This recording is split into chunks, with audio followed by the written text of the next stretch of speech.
microphone over here, you won't be able to hear anything. So I'm going to start going through this video, and I'm looking through this live where Danelle and Pamela Collins and ourselves are just having a shit show.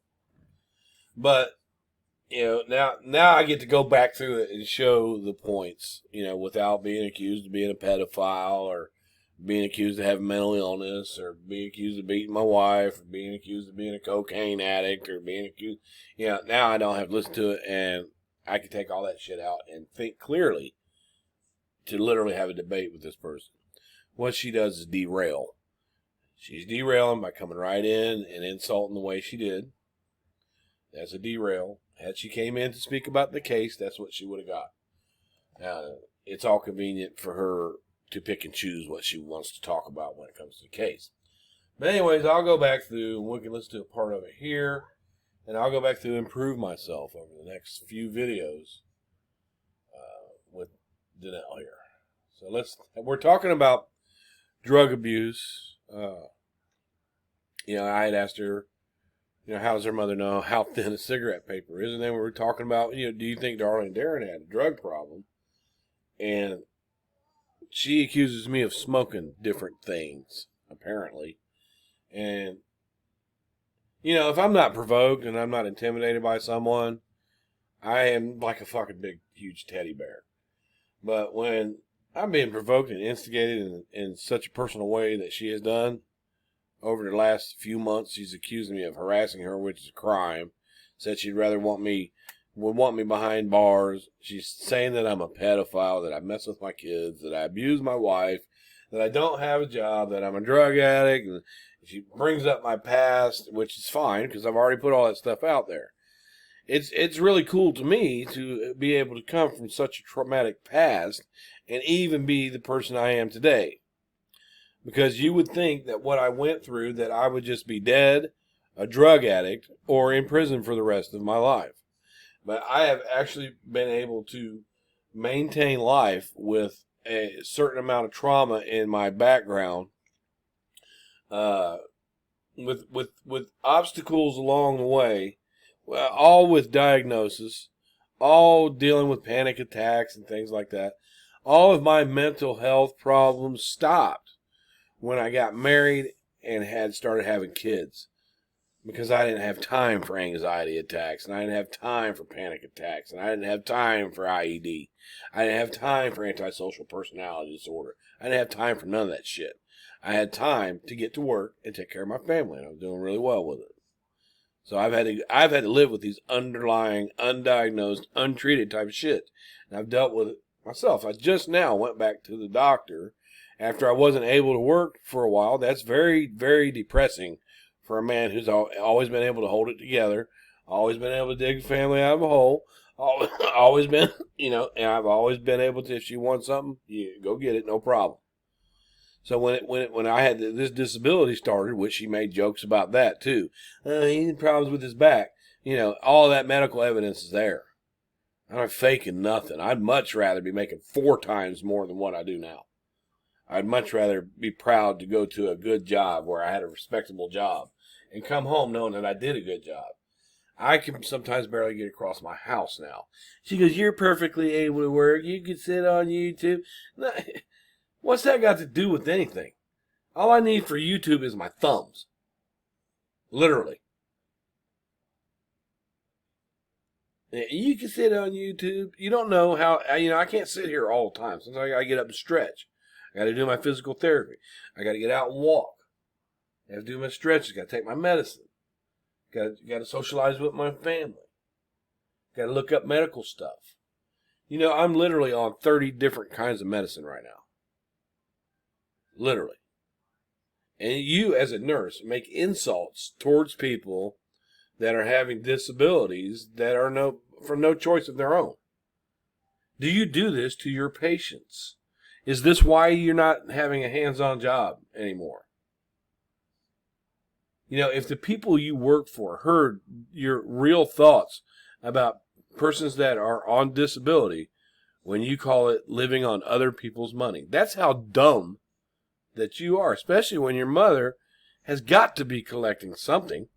She's been sick for the longest time. God bless her heart. I don't want your mother to be sick. I really don't. I want you to be sick.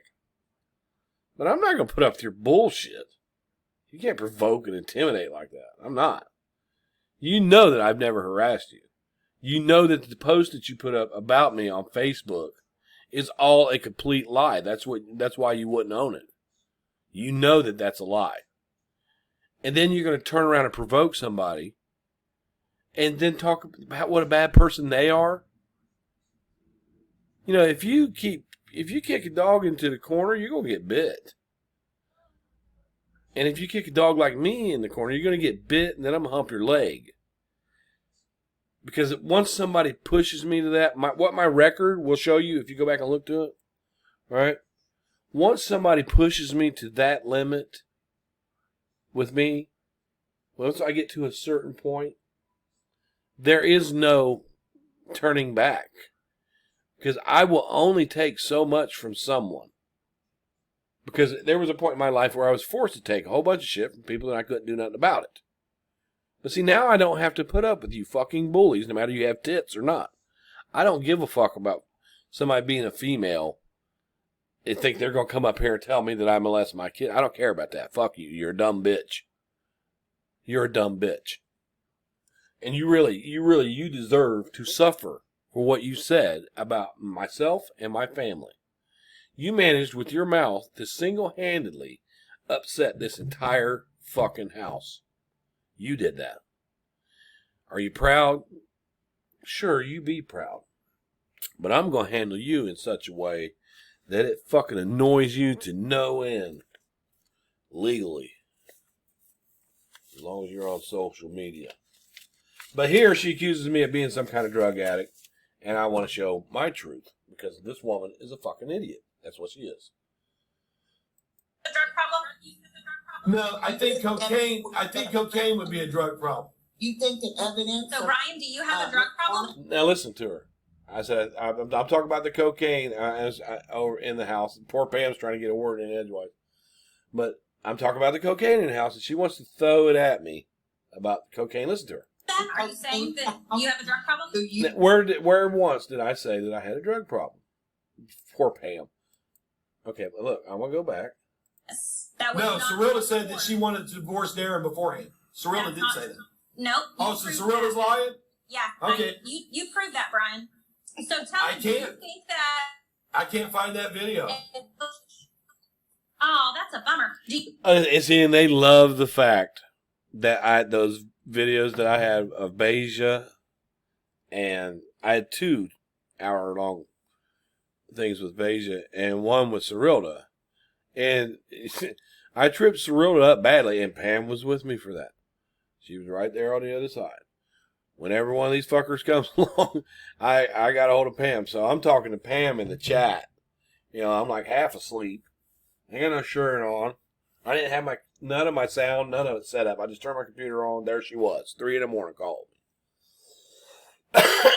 But Pam was in the chat. Like, ask her this, ask her that. It was cool, but we tripped Cirilla up. God bless her soul. That's a very sweet woman. Got nothing against her. Got nothing against her. She was as sweet as could be to me, even though she was mad at me. And that's why Danelle goes, oh, bummer. Yeah, because they know that interview was damning. It was horrible for them. Do you think that a roach is a drug problem? And do you think that recreational drug use is a drug problem? No, I think cocaine would be a drug problem. You think that evidence... So, Brian, do you have a drug problem then? Now, look. So, Brian, do you have a drug problem? Because she asked me my opinion of what a drug problem was.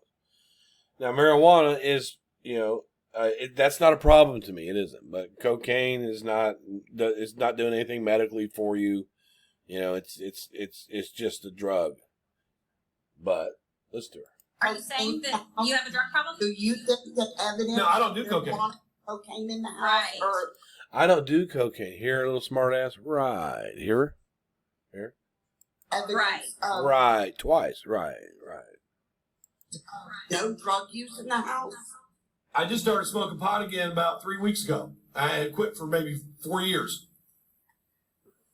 But now that it's legal I up here, and I definitely can think get a that card and it helps marijuana my is back. I'll probably smoke better it. for you than whatever else you were smoking. And look at her. She's going on to say whatever else you were. See how look. This is how she has to do things. She's got to try to character assassinate people, right? She with her little smart ass.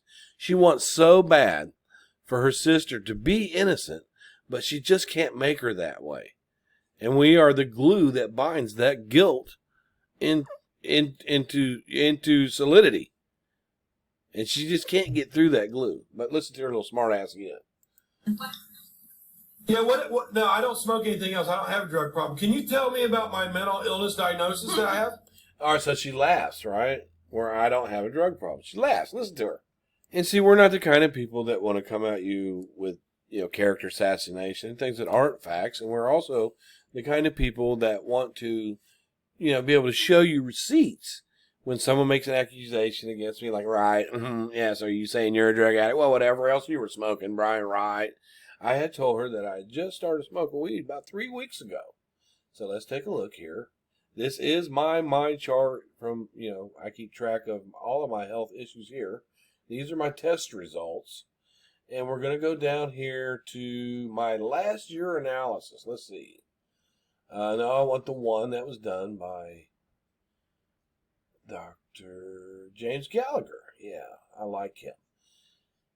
Now, this was done on March 27th, and I told her, I just started smoking weed again about 3 weeks ago. Funny story. Yeah, my son's like, here, Dad, hit this vape. It's CBD. Well, it actually wasn't CBD, and it was about, 85% pure THC. And I hadn't smoked for the longest time.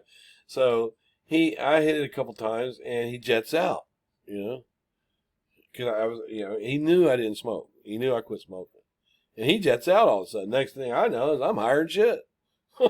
I want to eat something, and then I'm in the I'm in the chat room, I'm telling our people there, God, I miss you, Christy. But me and Christy were laughing. I was like, my son did this to me, and he's gone. And they were rolling out. And so I was back on. And so I went and got the medical card. The doctor did say it would be good to use in moderation. So at night before I go to bed, I buy the juice, not the flour. I get the juice. And at night before I go to bed, I'll hit it. But let's go back to proving her the dumb idiot that she is. Now, this was done in March 20, just a few weeks ago. What is this? Nothing there. Does that say negative? That says negative. That says negative. That says negative. But that's probably in my system now because I've had surgery since then, and they've given me Percocets. And even on the Percocets, I'll take them one day, and the next day I don't. And I'll take them one day, and doctors gave me a script for them. I am not going to be opioid addicted. I'm not. That's not going to happen to me. It does help with my back. Well, what does that say? Does that say negative? What does that say? And I said that I had just started smoking again after about I've been smoking about 3 weeks. I didn't lie there either, did I? Yeah. All right. Okay. There you go, dumbass. Fuck with my character.